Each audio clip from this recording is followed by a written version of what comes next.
Welcome back to Rover Ramble's Rags to Riches. It's day 4 and Rover, bless him, is still struggling. I've done away with our spinny wheelie thing today because there's some things we need to get done. We have to get rid of this burning passion ailment, and also we need to make some money because we can't live in the squalor anymore. It's getting a bit out of control. So right off the bat, I'm heading into Cass. And I'm giving him his Enchanted by Nature makeover because we're going to hop over and sort out all our problems. I also put some shorts up of these. If you want to see like exactly what he's wearing, I go through it all. But anyway, we're talking to Todd Apothecary now. What's his name? I don't know. But he doesn't let us haggle. And I end up like going ahead and just buying the things we need to make the cure. Which is just going to make it tons easier than like trying to run around and find them. And tons cheaper than going to the naturopath on your phone, by the way, which is a ridiculous waste of money. So the surprising takeaway here is that I didn't actually mind having the ailments in my game. They were really fun, so they might stick around for a little while.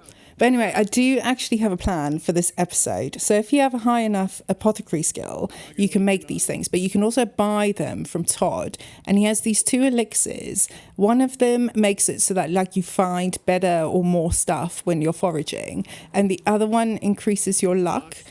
So I bought like a few of these and we're going to test these out doing our foraging. I also just thought I'd throw up in this bush one last time before I ate the cure and we were finally healed of our burning passion. There is also a second part to our test, right, where it seems that in different worlds you get different collectibles relating to that world when you forage. So I have come to Brindleton Bay because this is the world that makes those like randomizer poop treats where you can get the gold bars from the animal poop. So I'm going to like chug my potions now and we're going to dig around in the dirt in this dog park because this is where dogs poop. And we're going to see if we can actually find one of these gold bars. Now, spoiler alert, I don't, so don't get too excited.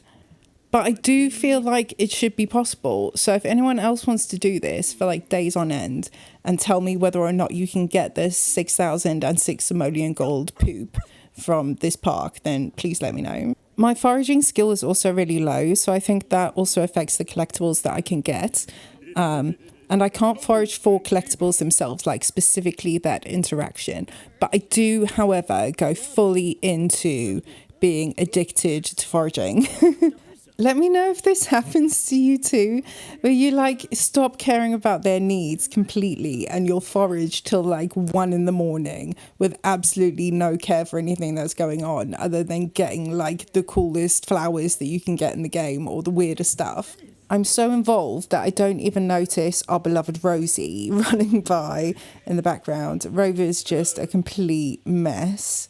I do eventually end up leveling up, at which point I found out I've got a cow plant horn in my inventory, which I'm pretty sure is bad luck. So I sell that off and I chug my potions to try and get our luck back even because this is a serious experiment or something. And then it turns out I have another 2 cow plant horns in my inventory. So that was a little bit like 3 cow plant horns is too much bad luck. So now it really just is like a battle of the moodlets to see which ones can beat the other ones up.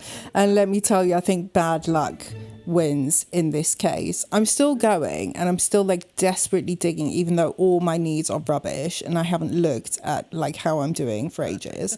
So I take a little break to have a dance in this puddle and then, hey, look at this. It's Rosie. She's been here all along and I hadn't noticed her. So I do take a second to show her a bit of love.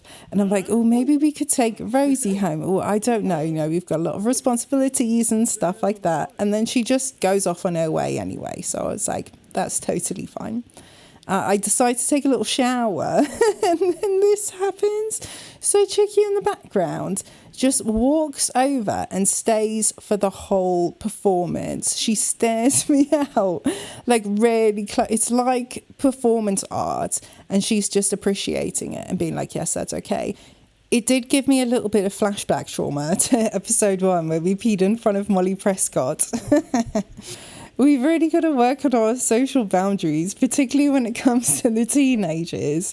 So, okay, my needs now, I've showered. I am still, however, starving. And I thought this guy was cooking, but it turns out he's actually just cleaning the grill, which is the cruelest trick that you could possibly play on someone. Not cool.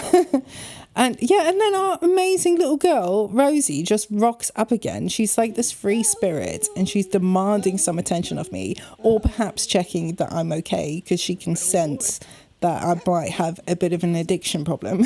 So by this point, I'm feeling pretty insecure. I'm feeling pretty low. And I think, yeah, really, I should actually have a dog and I need to take Rosie home with me. So I am intentionally trying to get our friendship level up so that I can take her home. And she gives me the hand.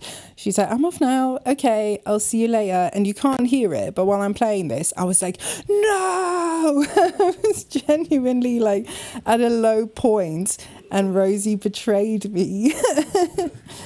In hindsight, I'm quite happy with her being out in the world. She's her free spirit self, but I was not okay with it at the time.